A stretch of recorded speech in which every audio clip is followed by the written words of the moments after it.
Artículo 14. El programa político de Tandil. Opinión, reportajes al estilo de Enrique Quique Lagut. Artículo 14, ciclo 24, es presentado por Celular Tandil, servicio técnico y ventas, cambio de pantalla, cambio de batería, sistema de carga, venta de accesorios, reparaciones en el día, presupuestos sin cargo, personalizada atención, Celular Tandil, Alem 715. La Mila, Rodríguez 992. Elaboración propia de milanesas y hamburguesas, pollo, carne y cerdo. Ventas por mayor y menor. Reparto a domicilio. La Mila, Rodríguez 992. Pedidos al 2494 6748 44. Artículo 14. Con el estilo de Quique Lagut. Repartir las riquezas llevándole a todos el pan a sus mesas. Y vamos a esperar que usted pueda lograr, sin hacer excepciones, que a la cárcel irán los que deben pagar todas sus corrupciones. Que se imponga la ley. No queremos... ¿Qué tal? ¿Cómo les va? Pero muy buenas tardes. Aquí estamos nuevamente junto a ustedes, martes 23 de abril, con Artículo 14, desde el año 2001, el programa político aquí en la ciudad de Tandil. Están viendo a nuestro entrevistado. Quiero aclarar que si hay algún sonido de bombos, no sé, gente, etcétera, etcétera, si bien estamos en el estudio de Artículo, en el estudio propio de Artículo 14, que estamos muy bien aislados, pero en la calle Rodríguez, a poquito nomás, ya está, se está realizando la concentración de lo que se denomina la marcha federal en pos de las universidades, ¿no? Las universidades públicas, y por supuesto con una cantidad de gente enorme. Nosotros ya hicimos una nota a la vicerrectora de Tandil, de la UNICEN, así que, y es mucha la gente que se está juntando aquí en la ciudad de Tandil. Pero como nosotros tenemos, explico esto, una grilla armada previamente, ya les podría decir quiénes vienen en mayo, por ejemplo. Entonces, ante situaciones de esta naturaleza, se nos complica bastante a veces hacer cambios. Lo están viendo, es el doctor Santiago Romay, coordinador del Servicio Zonal de Promoción y Protección de los Derechos del Niño.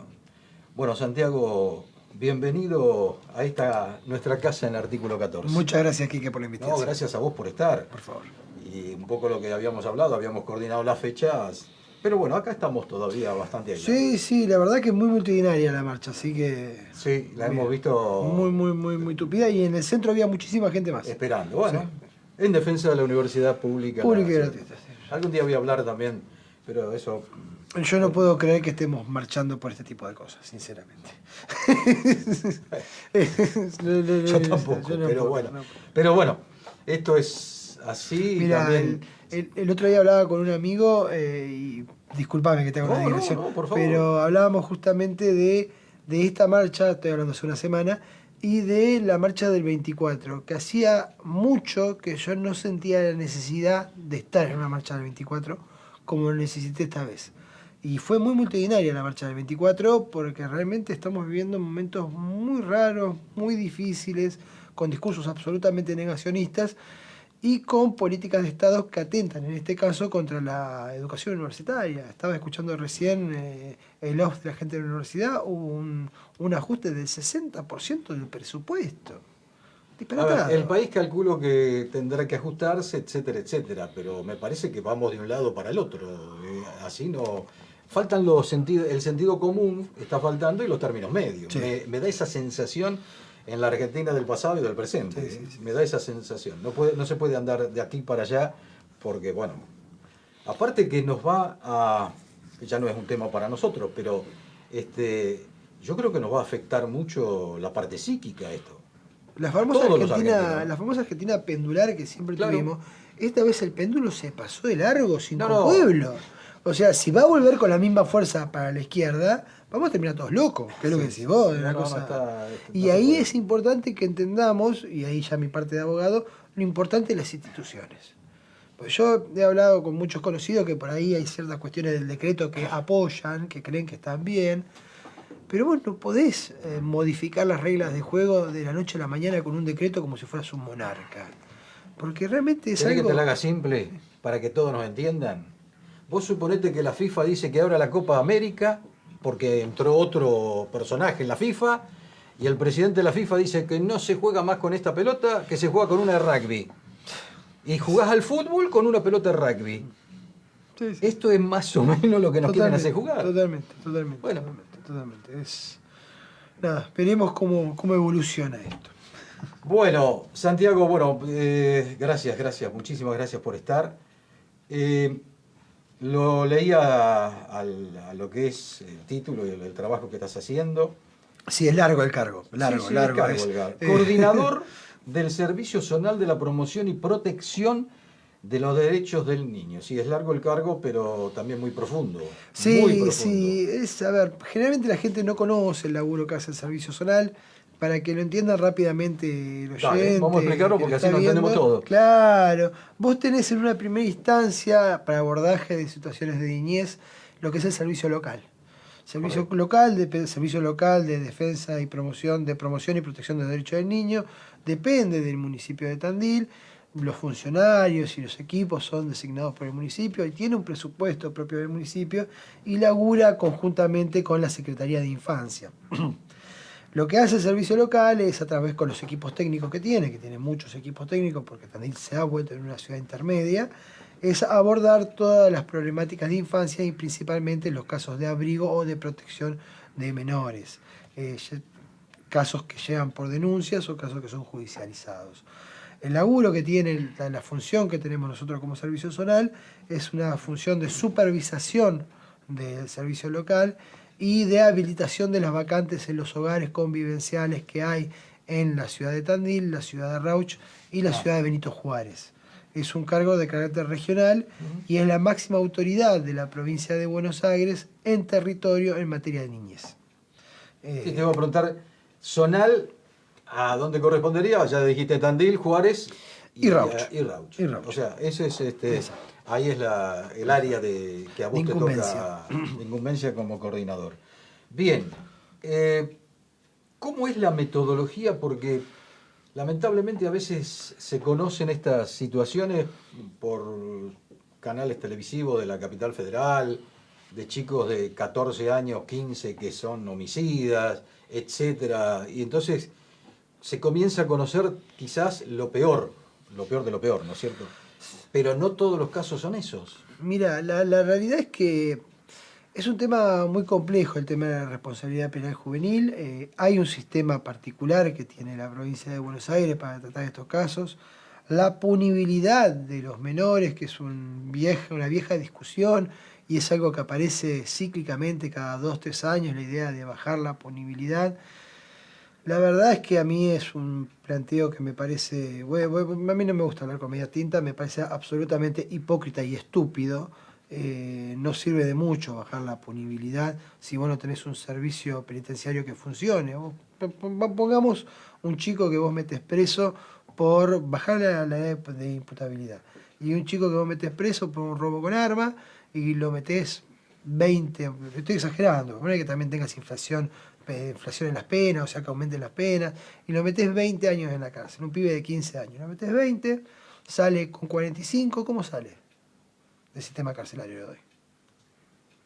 Peor. No conozco mucho del sistema carcelario, pero la norma marcaría lo que decís. Mira, hay cosas que pareciera que no suman votos, por eso nadie habla y por eso nunca nadie se entera. Claro. Son los chicos, los locos, lo digo así para que se entienda bien, y los presos. Y la verdad que las sociedades se miden mucho en cómo tratan a estos tres sectores, porque son sectores, en el caso de los chicos y en el caso de los que tienen alguna insanía mental, son casos muy desprotegidos. Y en el caso de los presos es entender cuál es la finalidad de la prisión. que para nosotros es muy clara porque está en la Constitución Nacional, pero la sociedad pareciera que en ciertos casos no lo entiende. La finalidad no es el castigo, la necesidad es poder reinsertar al reo en la sociedad. Ahora, esa reinserción en los presos en las cárceles, ¿se cumple o es al revés? No, ¿Vas porque a no se hacer invierte. un doctorado en delincuencia? No, porque no se invierte, porque no hay trabajo. El servicio penitenciario argentino es horrendo. Nosotros desde hace más de 20 años, y mucho más también, que venimos recibiendo constantes llamados de atención de Amnistía Internacional por reiteradas violaciones de derechos humanos en el marco del servicio penitenciario. Y nos desgarramos la ropa por los derechos humanos y al mismo tiempo nos hacemos los tontos cuando vemos que se recrean esta vulneración constante de derechos humanos. Vos no podés pedir a una persona que le escupís en la cara que no sirve, que no vale, que después cuando salga valore tu vida. Es muy complicada la situación. El día que entendamos que es todo un sistema complejo y concreto en el cual vos cuando castigás a una persona, cuando le das una pena a una persona, después tenés que trabajar para que esa persona al salir no rescinda en el delito, ahí vamos a poder hablar de bajar los índices de inseguridad y los índices delictuales que tenemos en el país. Hasta que no entendamos esto como una problemática compleja, no lo vamos a poder entender. Pues tampoco me voy a sumar al planteo abolicionista de educación, cultura y que no haya cárceles. Porque también tenemos situaciones donde tenemos que abarcar con el efecto punitivo y tenemos que sacar a esa persona de la sociedad porque es peligrosa para la sociedad. Y eso lamentablemente es así y es parte de la vida en sociedad. Pero una vez que esa persona la tenemos privada de la libertad, ¿qué hacemos con esa persona? Ahora, te pregunto, Santiago, porque si yo me voy unos cuantos años para atrás, digamos, era como que había delitos, siempre hubo, obviamente, robo, asesinato, eso siempre hubo. Ahora, me parece que en la época que yo era más niño, digamos, y no lo voy a decir, no hay problema, ya por fines de los 60, principios de los 70, era más difícil que un chico cometiera, un niño de 15, 16, 14, cometiera delitos. Sí. ¿Qué es lo que... ¿El punto de inflexión es la droga? No, no creo que sea la droga. Yo creo que el punto de inflexión es la sociedad que... Yo creo que es más complejo el efecto psicológico que la sociedad de consumo en la que vivimos genera en estos pibes que el consumo de drogas. El consumo de drogas obviamente es un problema y cuando hablo de consumo de drogas no hablo únicamente de drogas prohibidas, hablo de alcohol. El consumo de alcohol en niños y adolescentes es un problema, pero creo que el máximo problema que tenemos y que empuja muchas veces a la delincuencia de los chicos es la marginalidad, es la falta de recursos y es la falta de contención del Estado. Vos lo ves trabajando en esta zona, trabajando en este nuevo cargo que me toca a mí desarrollar, uno ve mucho eso, ve pibes vulnerados que hace años y años pasan por programas y programas, por distintas intervenciones y los chicos siguen en estado de vulneración. Y la verdad que vos cuando, por ejemplo, un chico entra en un hogar, vos tenés dos caminos, o la restitución de derechos, devolviendo el chico a su casa, o la adoptabilidad. Y te encontrás a veces con que esa restitución de derechos es muy compleja, muy difícil, porque a veces el chico estaba en una situación de vulnerabilidad, con una familia que por ahí había afecto y lo quería y todo, pero la propia situación cultural y económica de la familia lo llevaba a esta situación de vulnerabilidad.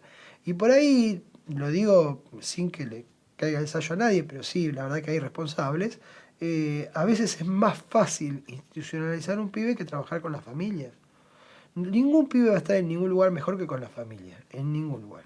La institucionalización del pibe solo debería ser excepcional y absolutamente excepcional cuando realmente corre riesgo su integridad psíquica o física. Mientras tanto, uno como Estado debería siempre tratar de que ese chico se mantenga con su familia. ¿Por qué digo esto? Porque es el lugar natural donde tiene que estar el pibe, para que esa infancia sea plena. Pero, a ver, Santiago, has tocado un tema porque por ahí uno puede escuchar, reitero, no soy un especialista específicamente en esto, pero se escucha algunas voces que dicen, no, en la familia es pernicioso que esté por A, por B o por C. Entonces, si no se lo saca de la familia, lo que pasa es que cuando se lo saca de la familia, va a esos hogares de contención, ¿se llaman? De convivencia. De convivencia. En los hogares de convivencia, ¿se lo educa? Sí. Los hogares tienen todo un dispositivo y tienen todos equipos técnicos justamente para trabajar con estas problemáticas. ¿Los hogares están lo óptimo que uno quisiera que estén? No, definitivamente no.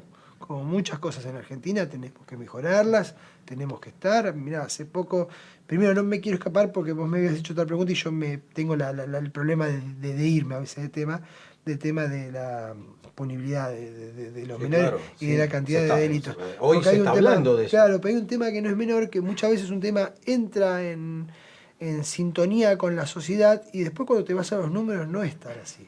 La realidad es que los delitos cometidos por menores de 15 años son ínfimos, pero realmente ínfimos. O sea, es un número que no genera, o sea, no debería llevar a una modificación de la normativa. Yo entiendo que son casos que generan una gran conmoción social. ¿Por qué digo que genera una gran conmoción social? Porque son casos donde la gente realmente ve la problemática que significa tratar con estos temas. Porque ¿qué hacemos? Y esto sí es grave, ¿qué hacemos con un pibe de 14 años que en ocasión de robo mata a alguien? Es muy difícil que hacemos. Y ahí sí es donde el Estado tiene que tener una presencia fuerte con ese pibe y tiene que acompañarlo. Yo creo humildemente que la solución, y lo digo muy humildemente, la solución nunca es la cárcel a ese pibe, un pibe de 14 años que mata a alguien, sea cual sea la circunstancia. Para mí también es una víctima. Para mí también es una víctima, por más que mucha gente en este momento me putee y diga, vos porque no te mataron, que es la que te hacen siempre, yo no puedo dejar de pensar que ese pibe de 14 años, imaginarme a mí con 14 años y pensar que mi realidad me lleve a eso. Salvo que haya una cuestión psicológica o patológica que yo lleve a realizar ese tipo de actos, que en ese caso tengo que estar en una institución mental acorde, es otro tema, es otro tema. Cambia el tema. Es otro tema, pero estamos hablando acá de un pibe de 14 años que sale a robar y en circunstancias de robo comete un delito y comete un asesinato. Ese caso que es dolorosísimo para la sociedad, dolorosísimo, yo entiendo que la víctima, que es la persona que muere o la persona que sea robada, y los familiares del fallecido, reclamen justicia y reclamen poco más colgar de las pestañas al pibe de la Plaza Mayor. Ahora el Estado se crea justamente para evitar este tipo de linchamientos públicos. El ojo por ojo no le sirve a nadie, o sea, no voy a ir a la famosa frase bíblica de ojo por ojo, vamos a quedar todos ciegos, pero es verdad, el Estado está para pararse sobre esa problemática y para trabajar sobre este pibe que ha cometido este delito. Mira, yo he estado escuchando en medios nacionales delito de grande, pena de grande. Es decir, un crimen, un homicidio, que es un delito de una persona mayor, digamos, si lo hace un menor, tiene que tener, digamos, la misma pena que un mayor. De todas maneras, el tema de la imputabilidad en menores es un tema que va a causar muchísimo debate y creo que uno de los debates que ya se zanjaron es decir, bueno, esta es una opinión también personal, ¿no? Digo, si a los 16 años un menor puede elegir nuestro gobierno, ¿ya no le dieron la facultad de ser mayor? Sí, a ver, tiene que ver con una cuestión madurativa de la persona. Cada vez se va más a un criterio subjetivo de no tener un número exacto, sino es ver el grado madurativo que tiene la persona que comete el ilícito, que eso se tiene que analizar caso por caso. Que yo creo que es la forma más correcta de hacerlo, porque vos podés tener un pibe de 16 con una edad madurativa de 20, podés tener un pibe de 16 con una edad madurativa de 13. Y es así, o sea, depende de las vivencias que haya tenido cada uno. Lo que vos decís es entendible, lo de penas para grandes, delitos de grandes, penas de grandes. Hay muchos países que lo manejan así. Yo no creo que tenga la verdad revelada sobre el tema, Creo que es un tema sumamente complejo que debe ser discutido fuera del ámbito electoral y fuera de la propaganda simplista. Creo que cuando decía que la violencia es un tema realmente complejo, creo que dentro de eso la punitividad de los menores debe ser discutida en el marco de un proceso especial para menores que tienda a la contención de los pibes, pero también al resguardo de la sociedad. Pues así como te digo una cosa, te digo otra. Tampoco un pibe que está con ese grado de problematización, que ya ha hecho natural el salir a robar, que ha hecho natural el salir a robar con un arma, obviamente no lo podés dejar en la calle. O sea, de vuelta, hoy hablábamos antes de entrar, la cosa pendular. Ni pelado ni con dos pelucas. Ni pobre angelito lo tengo que mandar de vuelta a la escuela como si acá no ha pasado nada, ni lo tengo que meter en una cárcel con tipos de 40 años que hace 15 que estaban en situación carcelaria. O sea, como todo en la vida, mira, Aristóteles hablaba siempre de la teoría, en el libro Ética para Nicómano, hablaba de la teoría del punto medio, que la virtud se encuentra en la mitad de las cuestiones. Por ejemplo, la virtud estaba al medio de las actitudes humanas. Entre la cobardía y la valentía era la virtud. Y bueno, no me voy a acordar. Pero el tema es que el punto medio siempre es donde tenemos que buscar esas soluciones, no irnos a los extremos, que es lo que nos pasa cuando discutimos estas cuestiones. Ahora, indudablemente, y ahí sí ya entra en un terreno obviamente político, ¿no? Porque desde 1983 uno comienza ya, de tus palabras, a preguntarse qué hizo la democracia por esto. Y cuando digo la democracia, todos, desde el 83 al hoy, porque han pasado muchos años que ya se podría haber reconvertido toda esta situación, pero no votan, dijiste, y eso es uno de los temas, no genera votos. Hay temas que pareciera que no conmueven. Hay muchos a la temas que no sociedad. generan votos, pero sin embargo tenés que hacerlos. Es que es fundamental hacerlo. Mira, hay algo que ha pasado sobre todo en los últimos años. Sobre todo en los chicos, porque cuando vemos que, bueno, tenemos esta situación de la educación también en el día de hoy y en estos momentos en Argentina, pero yo sigo insistiendo en que si no hay educación, no hay futuro. No. Yo coincido totalmente contigo. Sin educación no hay futuro. Sin inversión en ciencia y tecnología no hay futuro. Claro. Y creo que esta nueva dirigencia política que se enorgullece de una cierta crueldad, también es algo que complica las expectativas de un futuro como uno sueña, por ejemplo, por lo menos. Yo creo que ahí es donde todos los que estamos en contra de esta crueldad con la que se ejerce el poder, tenemos que empezar a hacer la verdad, tenemos que poner paño frío, tenemos que entender la situación en la que estamos, tenemos que salir a militar, tenemos que convencer al vecino, al ciudadano, y entender y entrar nuevamente en una lógica distinta. La verdad es que yo coincido con vos que la democracia tiene deudas enormes con la sociedad. Y por eso llegamos a tener el presidente que tenemos hoy. La democracia, me voy a ir por otro temita también, pero me diste el pie. Porque la democracia tiene tremendas deudas en esto que estamos charlando, que es nada más ni nada menos que los menores y la educación, ¿no? Porque ya desde el 83 esta parte, algunos que eran menores en aquel momento ya no son menores, obviamente. Pero vos sabés que también tiene otro de los grandes temas que hoy en día lo estamos viviendo. Por desconocimiento, por no sé qué. Yo siempre dije, la democracia no quiso, no supo, no le encontró la vuelta, pero la verdad, las leyes económicas financieras de Martínez de Hoz que se mantengan en la actualidad, bueno, ahora les cambia la historia a los que están, pero hasta hace poquito, hasta el 10 de diciembre, que esas leyes se mantengan. Mira, la ley fundamental de esa época, y que yo creo que es la verdadera prueba de ácido para cualquier gobierno que se considere nacional y popular, es la ley de entidades financieras. La ley de entidades financieras es una ley de Martínez de Hoz y es la que él consideró la piedra angular de su proyecto económico. Ningún gobierno la tocó. En su momento, en la primera presidencia de Kirchner, de Néstor, la única, había un proyecto que se le había dado muchas ínfulas, que era un proyecto de Carlos Heller, que era sobre servicios, que en vez de hablar de ley de entidades financieras, hablaba de ley de servicios financieros. Sí, y era importante porque era entender a la función de los bancos, que es la de dar préstamos, como un servicio. Y vos en realidad te pasa algo en la Argentina, que es que los bancos están para el negocio financiero y no para el servicio productivo de la sociedad. Vos tenés que te prestan fortuna para consumo de tarjeta de crédito. ¿Por qué? Porque cuando vos usás la tarjeta y pagás el mínimo, ahí te está prestando el banco y te está poniendo unos intereses altísimos y donde más gana, y no tenés cartera de hipotecario. ¿Por qué? Porque la tasa es más baja. Generalmente la caída del hipotecario es mucha más baja también, la mora es más baja, la ratio de mora es mucho más baja.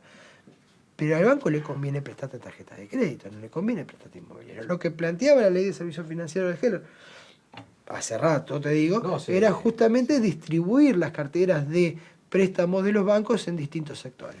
Hipotecario, producción, consumo, que tarjeta de crédito. Que el banco siga haciendo un negocio, porque no cabe duda que tiene que ser un negocio. Vivimos en una sociedad capitalista y nadie pide que el banco haga beneficencia, pero tampoco que el banco sea el único gran ganador del sistema, que es algo que venimos sufriendo hace años. Ahora, todo eso que en aquellos momentos de Martínez de O después se denominó la timba financiera, y que hoy parece ser que ha resurgido también la timba financiera 2, digamos, o 3, no sé cómo irá ya, o 4, no me acuerdo. Con las leyes, esas leyes que marcan la situación de un país, porque si vos no favoreces al comercio, si no se favorece la pequeña y mediana empresa, si no se favorece el crédito para construir tu vivienda o lo que sea, también va redundando. Y mirá, vuelvo a tu tema, porque eso redunda en chicos que van creciendo en situaciones económicas muy complejas y que tampoco le ven futuro. No. Y una sociedad que te marca constantemente que sos por lo que tenés y no valés por lo que sos. Y eso es una problemática enorme. Porque ese pibe que está tan metido en esa idea de valés por lo que tenés, si no tiene nada, no vale nada. O sea, es una... Mira, el Papa Francisco decía que con el capitalismo se puede hablar, con las finanzas no se puede hablar. No se puede hablar. El capitalismo tiene ciertas nociones, tiene el formato benefactor del capitalismo, busca que todos podamos consumir para que sea todo más grande. El sector de las finanzas es distinto. El sector de las finanzas solamente le interesa maximizar sus ganancias, nada más. Vos que estás también en ese tema y que todo tiene que ver, por supuesto, a que después nos encontramos después con esta problemática en el niño, obvio, porque vamos encontrando en un país que ya a uno le da vergüenza, pero en un país donde la mitad de los chicos están en la indigencia. Esto es terrible, porque pensar que esto en algún momento, nunca lo pensé a eso, yo lo tengo que decir, ya estoy al borde de los 70, así que, pero nunca pensé o imaginé que la Argentina, aquella Argentina de la que uno vivió de niño, pueda llegar a tener indigencia en los chicos, en los menores de 14 creo que es la indigencia. Claro, uno pregunta, ¿y esas expectativas? ¿Cómo vos vas en tu trabajo, cómo vas a ir desarrollando situaciones como para mejorar si te encontrás que no hay plata?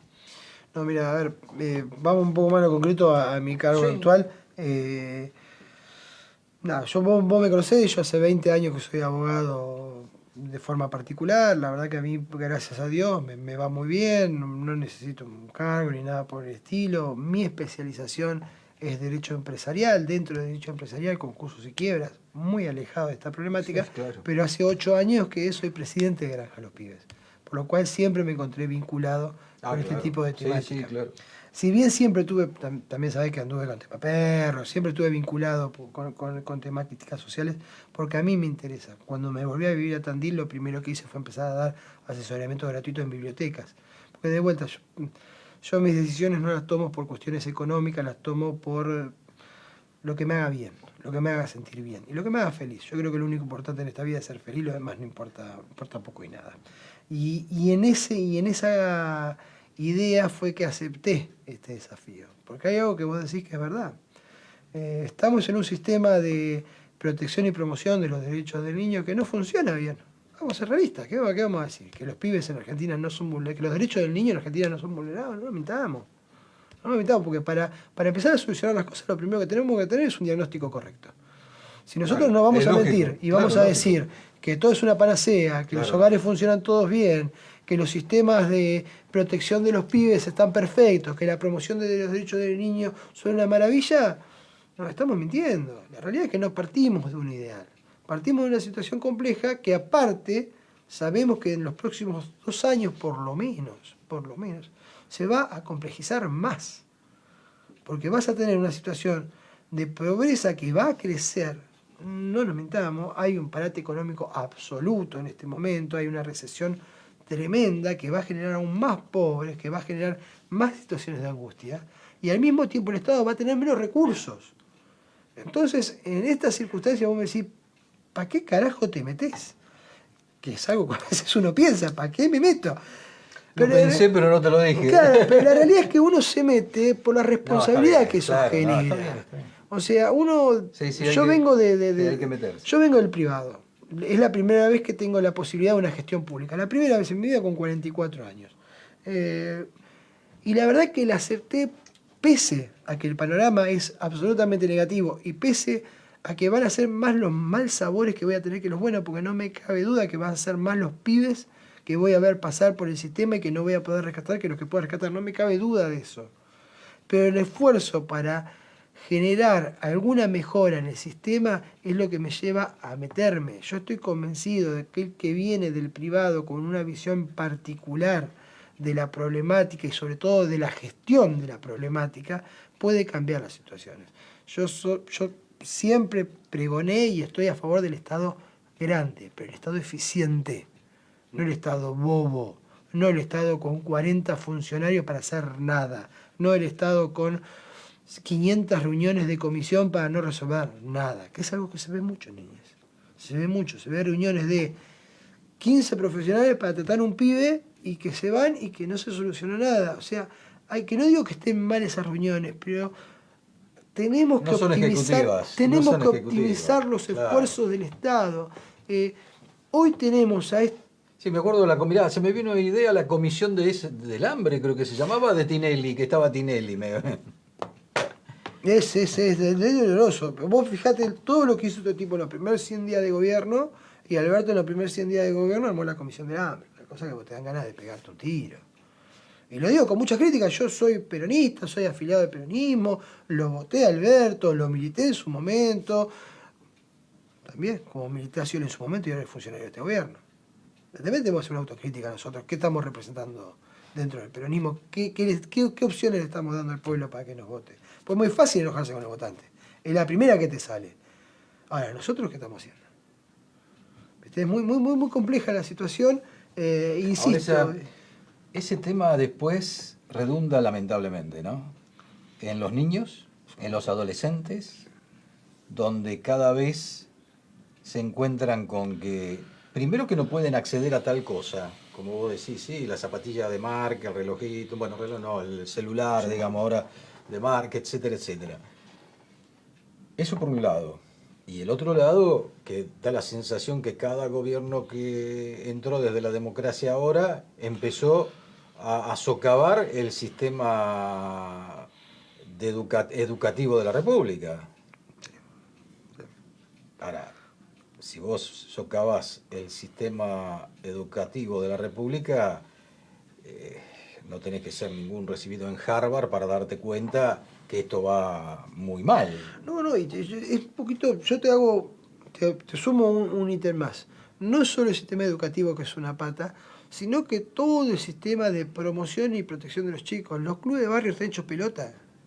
Bueno, un club de barrio que ahora con lo que le sale la luz, tienen que pagar de luz, no sé, impuestos, luz, y van a tener que cerrar clubes de barrio. Y ahí hay contención de los menores. Totalmente. Mira, yo soy abogado de Ferro ya hace muchos años y formo parte de la comisión directiva del Club de la Movediza. O sea, es una problemática que yo conozco y que veo.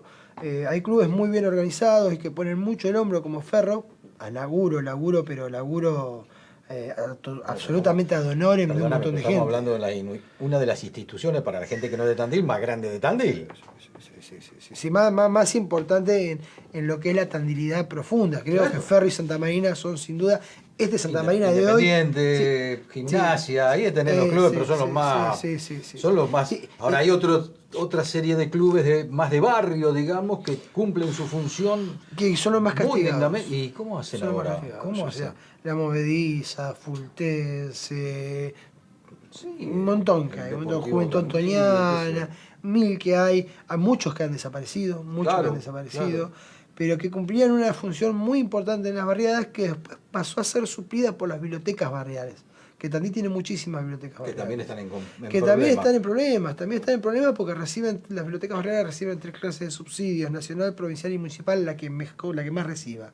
La nacional a través de la CONAVIP, que es una ley creada por Sarmiento; la provincial, que no sé cómo estará hoy en números, pero en su momento apenas alcanzaba para pagar el sueldo de la bibliotecaria; y la municipal, que para mí comete un error, que es el mismo error que comete la ordenanza de niñez, que es estratificar las bibliotecas, depende de categoría, A, B y C. Entonces la A es la que más recursos recibe, pero generalmente la A es la que más recursos tiene. O sea, yo te digo la sala abierta de lectura, que hace un laburo bárbaro, claro. Pero que la sala abierta de lectura reciba del municipio más plata que una biblioteca de Villagaucho, es poco inteligente. Es poco inteligente porque son pocos los recursos que tenés. Clubes y bibliotecas, por lo menos, eran 2 lugares siempre de una reunión positiva, ¿no? De los niños y de los jóvenes. Sí, nosotros tratamos por ejemplo, nosotros laburamos mucho con la población que tenemos en los hogares. Y nosotros tratamos de los chicos que practiquen deporte, que lo sigan practicando, que se integren a la vida de los clubes. Mira, hoy hablábamos justamente con Victoria, que es la encargada de servicio zonal, de pibes que han perdido la habitualidad de la educación, de ir a la escuela. Vos desde pibe, si lo querés institucionalizar de la noche a la mañana a la escuela, no se la va a bancar. Si hace un año que no va a la escuela, no se va a bancar la escuela.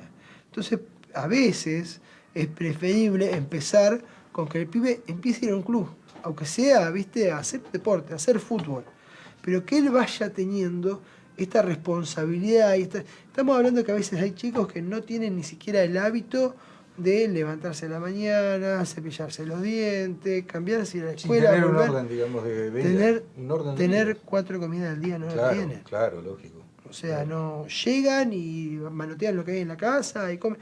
Hay que entender realidades muy complejas que viven a veces las infancias y donde el Estado debería estar más presente. Yo soy un convencido de que el Estado tiene que poder hacer más y lo tiene que hacer, no tiene escapatoria. Ahora, te hago una pregunta a lo que vos has mencionado en el hoy. Porque vos hablaste de un Estado que tiene que estar en esta situación, ¿no? En este punto más presente. Cuando en estos momentos en la República Argentina hay alguien en la presidencia, de acuerdo a sus ideales, no es que no haya dicho lo que pensaba, pero que el Estado, lo más chiquitito que se pueda. La define como una organización criminal. ¿Qué crees que te diga? Él la define así, no la defino yo. Él la define y no la definió en campaña, la definió hace 3 días en una conferencia de prensa. O sea, realmente, de vuelta, no hay que enojarse con el votante, hay que entender que llegó al poder un tipo que considera al Estado como una organización criminal. ¿Qué pretende hacer él con esa organización criminal? Es lo que a mí me preocupa. Te soy sincero.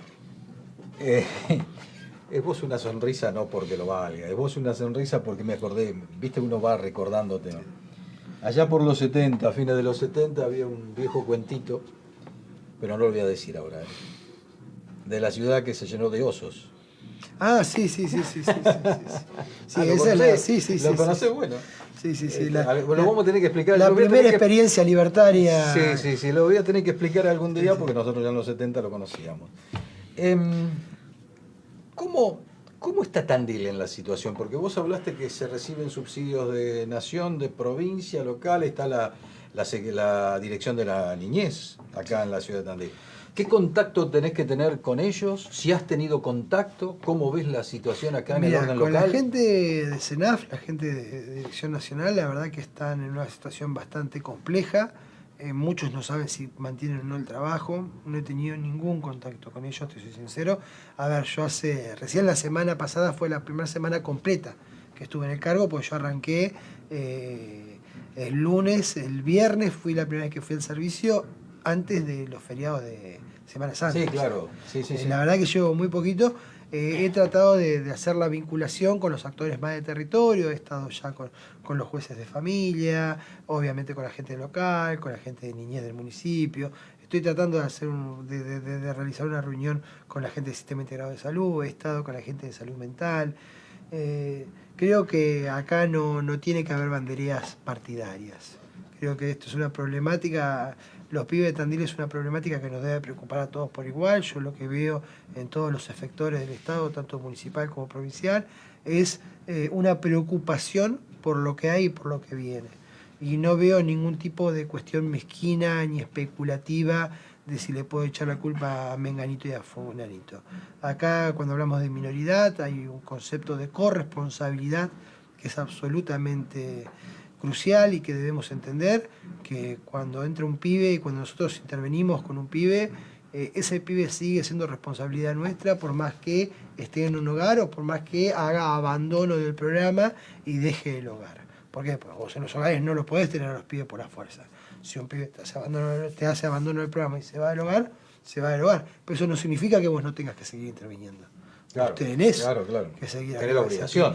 Tenés que buscar la manera. Claro. Tenés que buscar la manera. Tenés siempre la complejidad de que si él no tiene ganas, si él no quiere, o sea, si no se da la voluntad de él, no podés. Pero vos no lo podés abandonar. Y ahí está la cuestión ya está detectado. Y ahí está la cuestión de corresponsabilidad. A mí que lo atienda el servicio local y el servicio local se manda una macana, a mí no me sirve echar la culpa al servicio local porque hay un pibe que la está pasando mal. A mí si el servicio local, no digo que lo haga, pero si el servicio local toma una decisión equivocada, yo como servicio zonal, mi deber es decir, che, me parece que te estás equivocando, porque el que está en trinchera y el que se aguanta todo este quilombo es él. Me parece que te estás equivocando por esto y por esto. Tratar de buscar una solución y tratar de corregirlo. Ahora, frente al hecho consumado, no me sirve tirarle naranjazo al servicio local. Me sirve sentarme con el local, ver la situación, ver lo que pasó, replanificar la estrategia con el chico y arrancar de vuelta. Porque ese es, frente... O sea, todo es en base a mucho diálogo. Todo es diálogo, Todo es diálogo. Por eso es tan complejo también.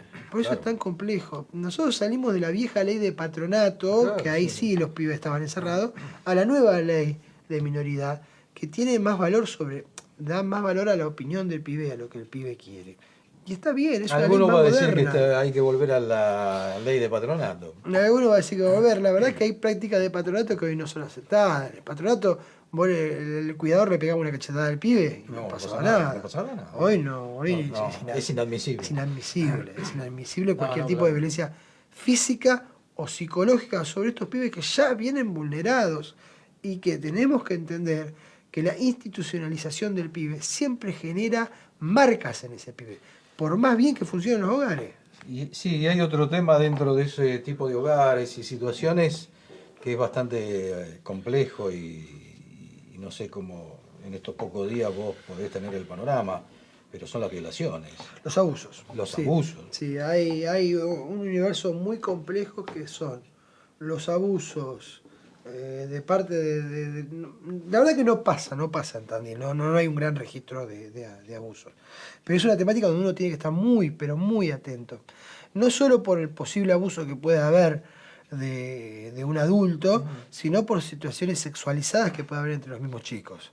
Y es algo donde uno tiene que prestar muchísima atención y tiene que cuidar mucho a los chicos y a los trabajadores también.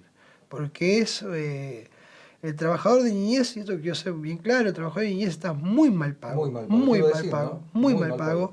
Es un trabajador absolutamente sacrificado, con mucha responsabilidad, y que cualquier acusación, por más chiquita que sea, salir a explicar, ya te destruye. Mira, el caso de Juan Rosso, Ah, sí, claro. Es un caso arquetípico, y no tendría que haberlo nombrado. Pido disculpas porque es como volver al tema.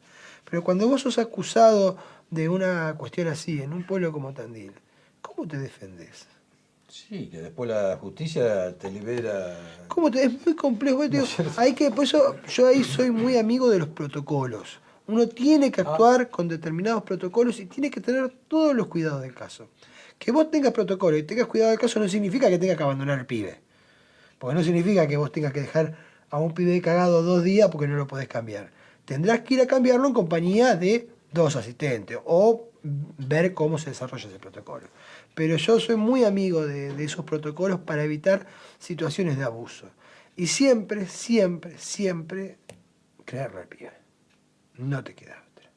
Siempre vos le tenés que creer al pibe, y tenés que tomar las medidas automáticas de resguardo de ese pibe. Inmediatamente. Después veremos. Porque vos lo primero que tenés que hacer es creerle al pibe. Y es una situación muy compleja. Gracias a Dios, en el poco tiempo que estoy, no hubo nada ni similar ni parecido. Hay situaciones por ahí de pibes que están muy sexualizados frente a otros pibes que están más traídos. Estamos hablando de comunidades que van entre los 0 y los 12 y entre los 13 y los 17. Claro. Generalmente entre los 13 y 17 tenés un pibe, claro. 13 y 18 tenés un pibe de 13 que por ahí tiene una edad madura, que ahora vamos a una edad madurativa de 10, que está todavía viendo Dragon Ball Z, y tenés un pibe de 15 que está hipersexualizado. También te pasa con pibes más chiquitos que están sexualizados, porque nada, Pero ahí tiene que ver, ahí entonces tiene que ver mucho las personas que están al cuidado, que vos decís que, y uno sabe que están muy mal pagas, que no tienen los medios que tendrían que tener. O sea, de nuevo, digo, la faz política en tantos años no ha prestado atención. Definitivamente no. Mirá, Tampoco nos podemos quejar del hoy, cuando ha pasado mucha agua bajo el puente y no se prestó atención. y te voy a decir, vos no podés empezar a solucionar una situación adversa cuando tenés un diagnóstico equivocado. Vos lo primero que tenés es un diagnóstico preciso. ¿Se ha invertido mucho dinero en minoridad de infancia? Se ha invertido muchísimo dinero. ¿Se ha invertido bien? Me da la impresión que no. Hoy Claro, el motivo es cómo se invierte ese dinero. ¿Cómo se invierte y también cómo acompañan los efectores, Claro, los distintos efectores claro. del Estado? Mira, vos ves, por ejemplo, el caso de Benito Juárez. Benito Juárez o el caso de Rauch o el caso de Tandil. Benito Juárez es un municipio que acompaña muchísimo, pero muchísimo, a la dirección de infancia y al servicio local. Y la verdad es que ves un funcionamiento ejemplar en algunas cuestiones en Benito Juárez. Otras pueden ser no tanto, pero la verdad que es un funcionamiento bárbaro y que hoy tiene prácticamente, siendo una ciudad muchísimo más chica que Tandil, las mismas plazas que Tandil. Tandil en los últimos 20 años ha decrecido en la cantidad de plazas. O sea, tenemos menos espacio. ¿Qué significa esto? Que si vos tenés un pibe que tenés que institucionalizar, hoy lo tenés que mandar a Benito Juárez o a Raucho, porque no tenés lugar en Tandil. Y es un problema, ¿por qué? Porque la familia quiere seguir viendo a ese pibe y ese pibe quiere seguir viendo a su familia. Y que no pueda ver a su familia es una vulneración de los derechos del pibe. O sea, hay situaciones que son graves y que tenemos que replantearnos y tenemos que ver qué pasa que Tandil en 20 años tiene menos plazas. Es una realidad, es algo objetivo. ¿Y por qué Benito Juárez sí tiene Pues, más tiene comodidad, mucho... digamos, más se ha Ojo, abocado más, digo? Y también quizás. te soy sincero, a mí filosóficamente abrir una institución de menores, un hogar, no es algo que me agrade, ¿eh? No creo que sea tampoco la solución. Pero tampoco podés no tenerlos, porque vos cuando tenés que tener el lugar para resguardar a un pibe porque está siendo vulnerado en sus derechos, tenés que tenerlo. Entonces no es lo que más me agrada, no es algo que me vas a ver festejar a mí abrir un hogar, pero es necesario abrirlos. Te voy a preguntar algo que por ahí, no ahora, pero hace no mucho tiempo atrás, escuché de alguien que conoce también el tema. Y la pregunta va a ser, como tiene que ser. ¿Es un negocio tener chicos en hogar?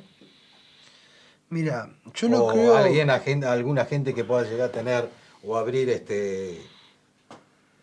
no sé, Quique Laúa abre un hogar Sí, para sí, menores. sí. Yo no. Es porque ya entramos en otro tema, es un negocio. Mira, yo vengo de la faz comercial. O sea, yo de eso te puedo hablar porque realmente conozco cómo se arma una empresa, cómo se vende.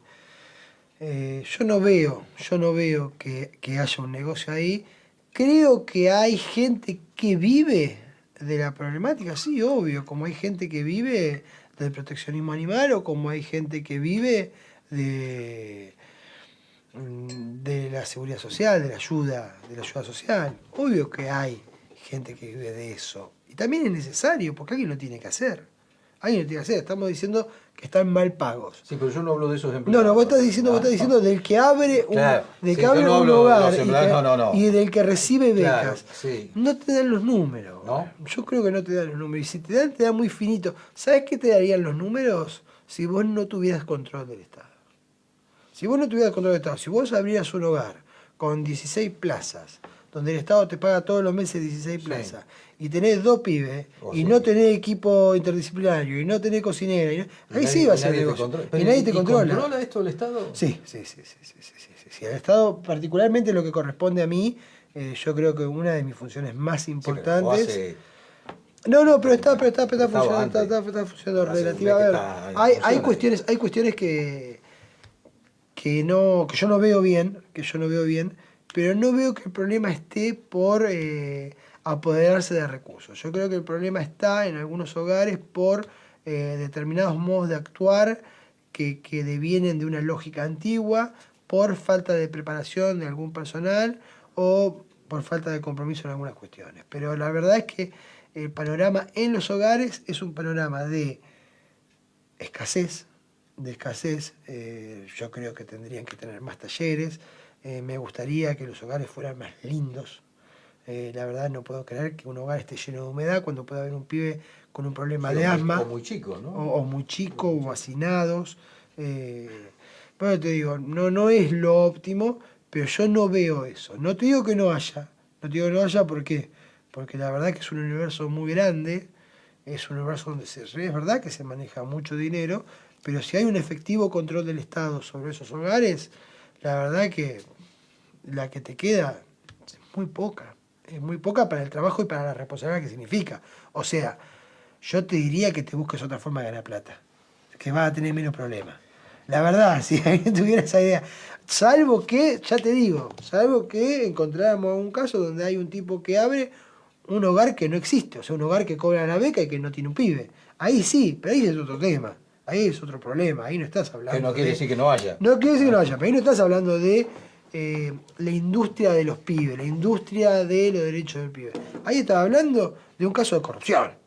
Que así como te abrió un hogar y recibió la beca, te licitó una ruta y no hizo la ruta. Sí, es eso. Clarito que es pero un caso de corrupción. El que abre un hogar convivencial, se pone a cargo de él, recibe las becas de la provincia, lo más seguro es que necesite una cooperadora para que también la ayude.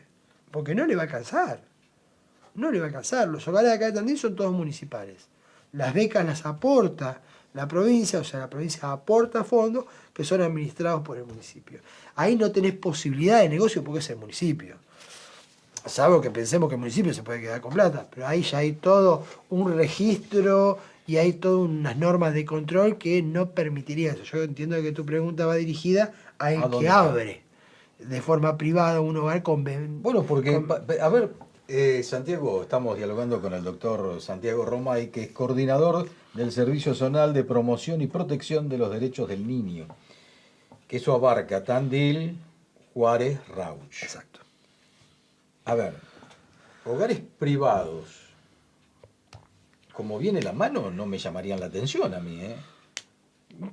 No, es que va a haber, es que tenemos muchos hogares conveniados de la provincia que son con instituciones, con asociaciones civiles.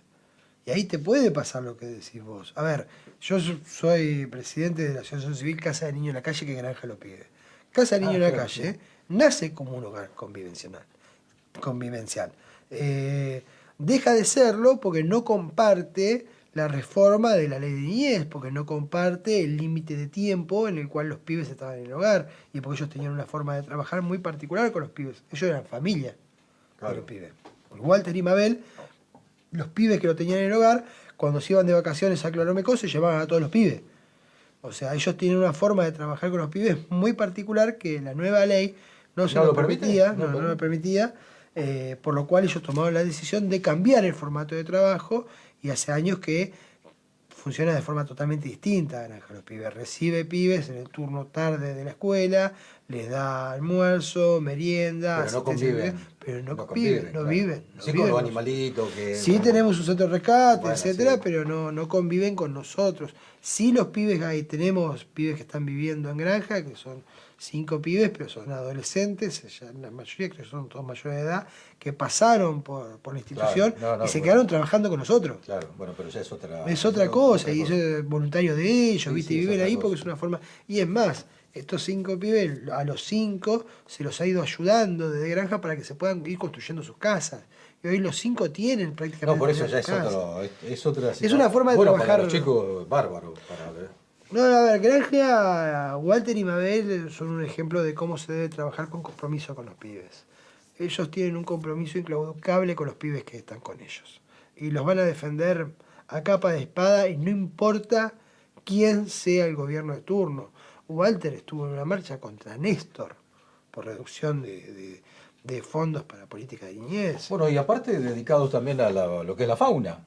Sí, tenemos ahí un gran aporte que es Emilio, que realmente trabaja muchísimo con todo lo que es fauna silvestre. Convertimos lo que era en su origen un zoológico en un centro de rescate que está debidamente convalidado por Fauna de la provincia de Buenos Aires y somos el único en la región habilitado para hacer rescates animales, como nos pasó con los carpinchos, como nos pasó con un puma que tuvimos que ir a rescatar a Necochea, creo que se había metido en la ciudad.